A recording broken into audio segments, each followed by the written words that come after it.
Hey folks, Jeff here at Back to Country. Appreciate you joining us here on the channel today.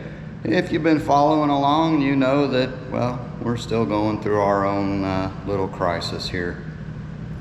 So it's now been about 2.5 months since our Google Fiber flooded our house. And if you don't know about that, go back and catch the last video where I basically told you that I had to abandon everything. We'll link it up there in the corner, whichever one it is. Anyway, yeah, check out that video.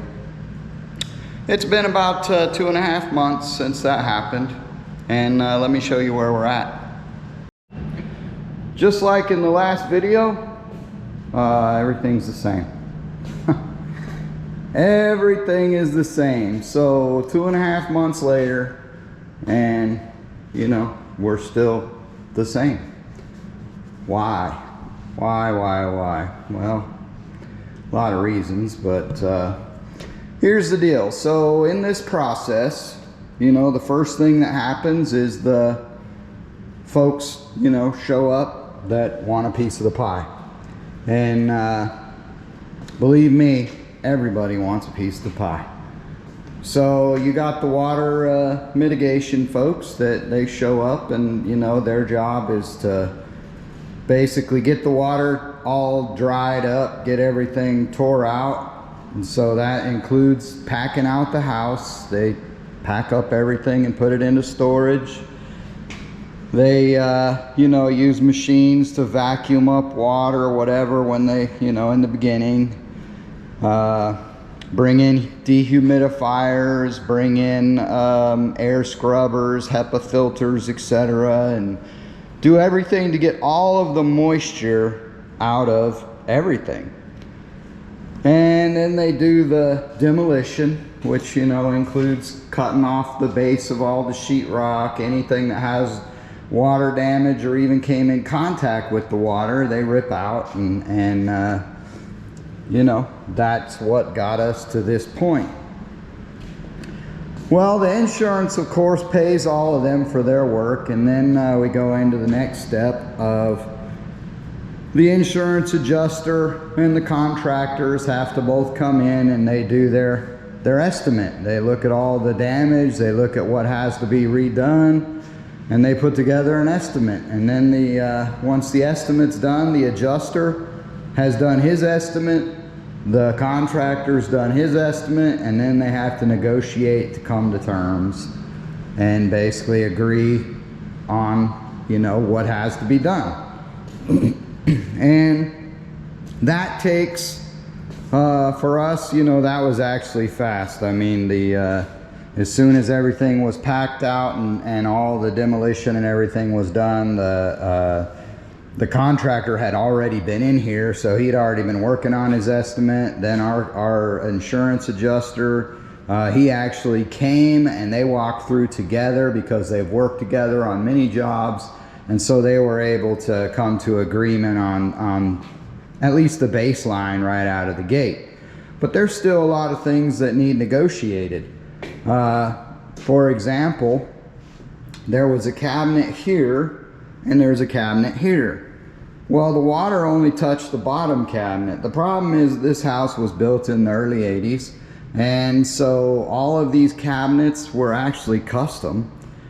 And so it's not like you're gonna just go find a match, and the amount that the insurance pays and everything does not cover custom cabinets.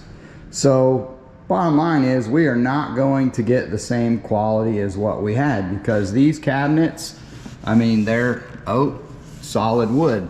They're not press board or any of that prefab stuff. Those are, you know, quality custom cabinets, and basically every cabinet in the house was the same, custom made. This one, for example, is a 54-inch cabinet. So if you go to Lowe's and you try to buy something off the shelf from actually Lowe's, Home Depot, it doesn't matter, any of the box stores, typically they do not stock a 54-inch. The biggest they stock is typically about a 48-inch. So that has to be custom ordered. They do make them, not a problem finding them. It's just that you got to order it. So little things like that are going to be a holdup. But the insurance will not pay for anything that, you know, didn't come in contact with the water. Out of the gate, they won't pay for it. So their initial estimate and the price that comes back is one amount. But that is not the final amount. But that's not the delay. I digress. So the delay is once the insurance and the contractor basically came to a baseline agreement, then the insurance had to cut a check. So they basically said they had an agreement. They sent me a message saying they were cutting a check, how much the check was for, etc.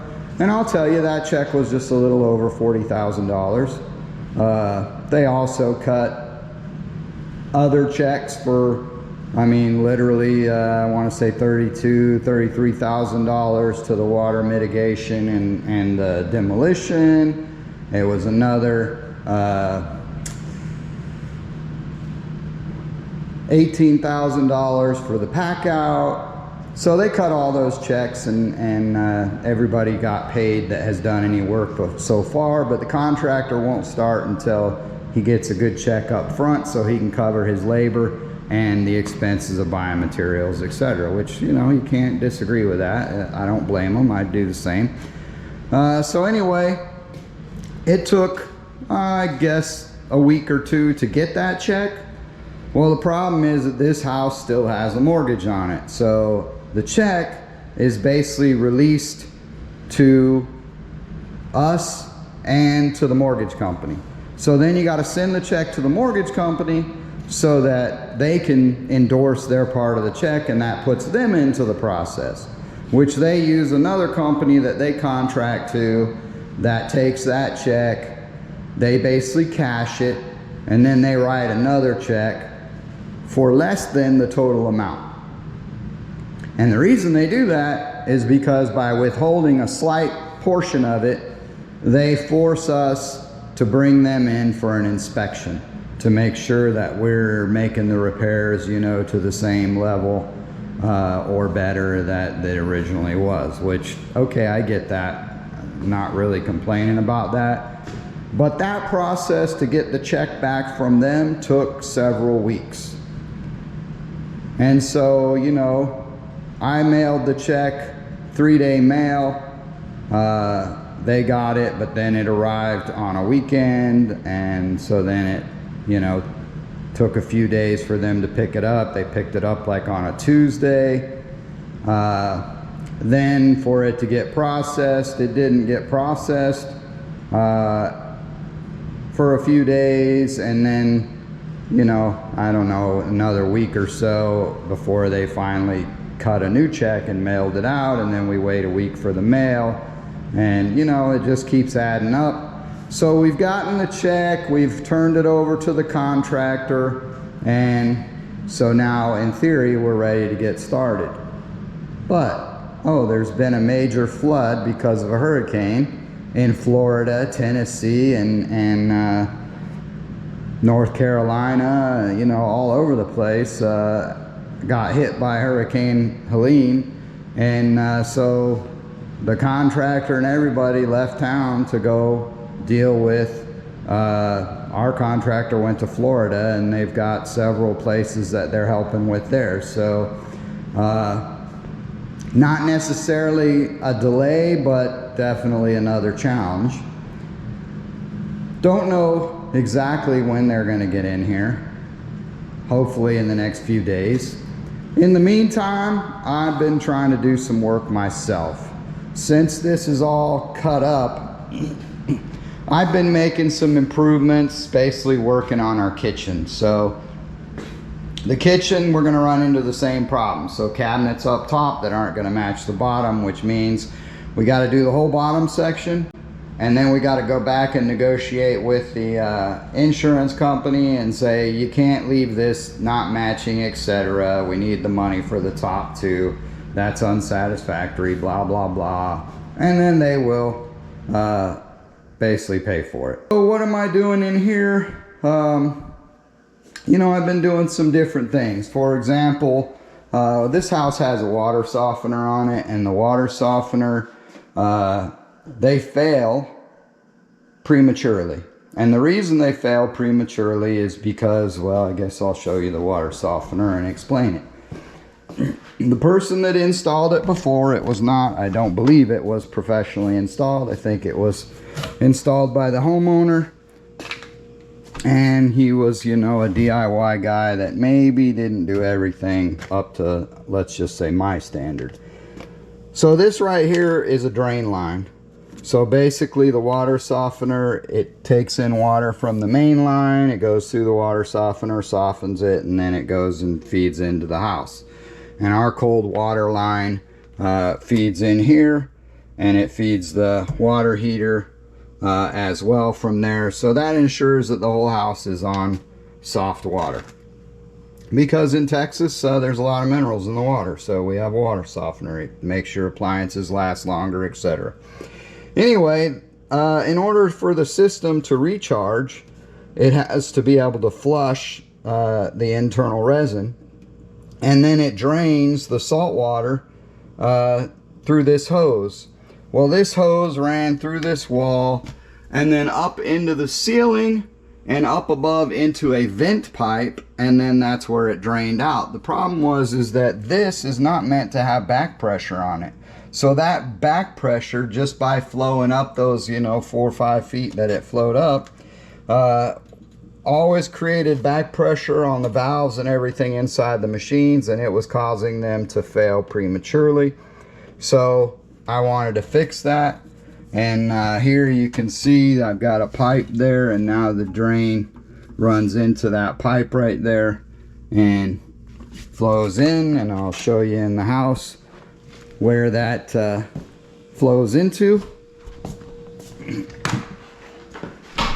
And so what I did was I took the drain from the washing machine and I cut the drain.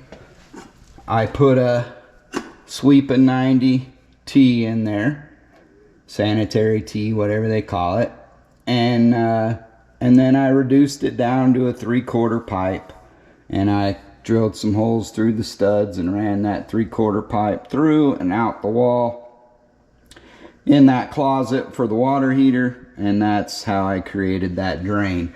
So that's an improvement that I was able to make, that it's gonna save that water softener in the long run, make them last longer, and solve that problem. And I was able to do that because the drywall and everything's cut out here, and it provided me the opportunity for an easy fix. So I went ahead and did that. Then another thing, when we took the cabinets out over here, I noticed, so the blue wires down there, those actually ran outside the wall. There were no holes in the studs, and along the floor, and then up the wall. And you know, basically that tells me that I know the original house did not have a cabinet here. That was an add-on that the previous homeowner did. And when he did it, he moved the outlets up higher on the wall so they were above the cabinet, which, you know, that's standard, makes sense, no issue with that. The problem is that he didn't do it right, meaning he ran the wires outside the wall. He cut these holes out, and then he just like put some tape over them with the sheetrock back in there and didn't really fix it, didn't actually patch the sheetrock, just cut some holes and left it there, and put in these outlets. That's really unsat, horrible way to do it, definitely not up to code. Luckily those wires never got pinched or anything, and you know, they were hidden by the cabinet, so they weren't really exposed to anything, but still not the right way to do it. So I went ahead and cut the wires. I put in that junction box there, so all the where they're linked together, spliced, whatever you want to call it, is done you know, with wire caps, whatever, and inside of a utility box, so that it's safe, and it's, I believe that's up to code. And anyway, I ran those wires and drilled holes in the studs and fixed all that and did it the way I think it's supposed to be done. Well, then we got to talking about, we had a bench right here. Again, this was something that was done by the previous homeowner. I'll show you the bench. The bench was meant to be thrown away, but they saved it because it's custom, and so they needed the insurance to be able to see it or whatever, I don't know. But anyway, that's what it was. It's a bench with a couple of drawers in it, and it was just a custom deal that sat beside the cabinet. And you know, obviously that's not something you can just go to the store and buy. It's custom built. So we got to thinking, and we were like, you know, what do we want to do with that corner? Didn't want to have another bench built or anything for it. And we got to talking, and we decided, you know what, why don't we put a coffee bar there? Because typically we had a cabinet, so the refrigerator would sit in here, and then this was some cabinets here, and basically we had all our coffee stuff on top of here, and it kind of got a little crowded with coffee and blender and other appliances that were there, and then, you know, just whatever ended up there kind of got crowded. And then this was a pass-through like window, and it had a countertop, so it had these blind doors whatever on it, and it had this hideous countertop that matches this hideous countertop. It's an old Formica, you know, from the 80s. It might have been in style back then, but it definitely ain't anymore. It's a fake marble Formica, and we're gonna replace all that and put in a new top on there that'll be a man-made quartz or something like that. That'll be you know, much more durable and more up to date.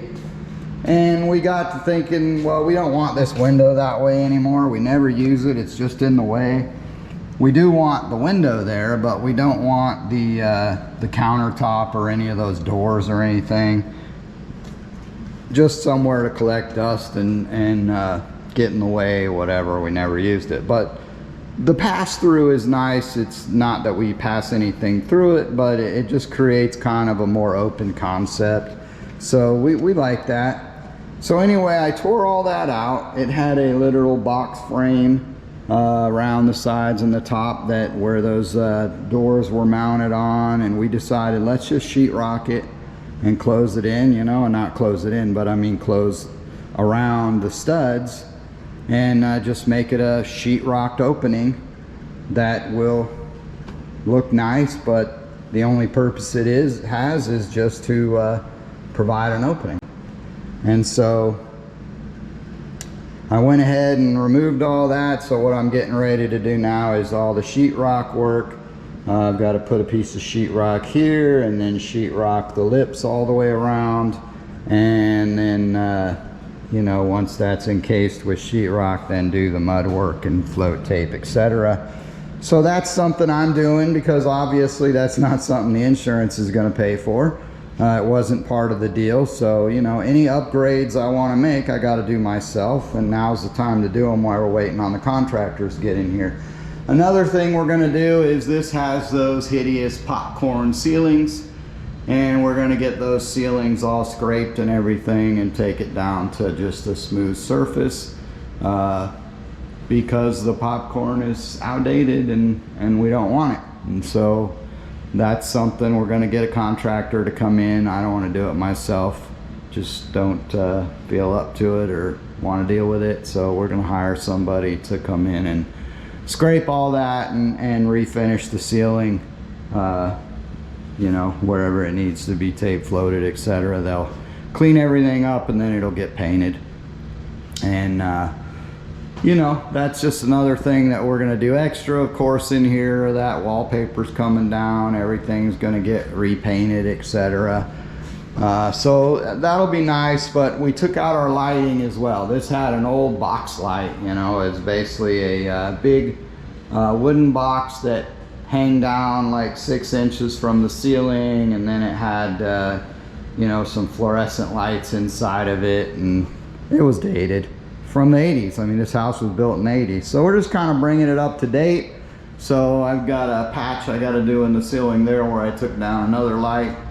And then we will, once this is all patched and the popcorn's off and it's totally repaired, then I'm going to come back in and install some of the new LED pot lights. Very easy to install, and I guess I'll videotape that when I do it and show y'all how to install those things. But very simple. Basically 6-inch hole saw, drill the holes, and they just clip right in, and then of course your wiring. So that'll be a neat job that I'll do in the future. I haven't been doing a good job at videotaping anything. This is the first time I've picked up the camera in a while, and to be honest, my life has been somewhat chaotic, and just dealing with all this, even though we've been hurry up and wait mode. You know, we are living in a Airbnb, so we don't have all of our stuff, and you know, sitting around waiting, it's not really sitting around, but just waiting, having to be here, being stuck here really, has been very frustrating and stressful. I need to get back up to my property. I need to take care of some things, but until we get going on this, I'm still just literally stuck waiting for the next event. So I figured, you know, I'm at a point now where at least I can do some work, and that's what I'm doing now, is trying to work on doing what I can, I guess, to make some progress on this place and at least, you know, move forward. Now in the end, you know, our contractor kind of suggested that we paint these cabinets. These are they're all solid wood, custom built, and I believe it was an oak. Just looking at the grain, I'm thinking it was an oak. If you think different, let me know. I'm not a wood expert by any means, but it's nice solid wood, and it's stained dark, so I would say that's like supposed to be like a dark walnut or something as far as the stain goes. Lots of glass and everything. It's a very nice, you know, china cabinet, buffet, whatever you want to call it. About the only negative thing is, you know, the hardware is a bit outdated, so we'll probably swap that hardware out. And then it's got that decorative thing up above. We'll probably remove that and just take it back to being a natural cabinet. And then we're going to put a new countertop on it. Like I say, my contractor was suggesting we paint it, but after looking at some different pictures and stuff of houses for sale and everything else, we see that there's still a lot of them out there that have the wood, natural wood, and aren't painting it. So we're not going to paint it. We're going to leave it the wood. It's in very good condition. All it needs is a new countertop, and so that's what we're going to do with that. And then we're looking for our flooring.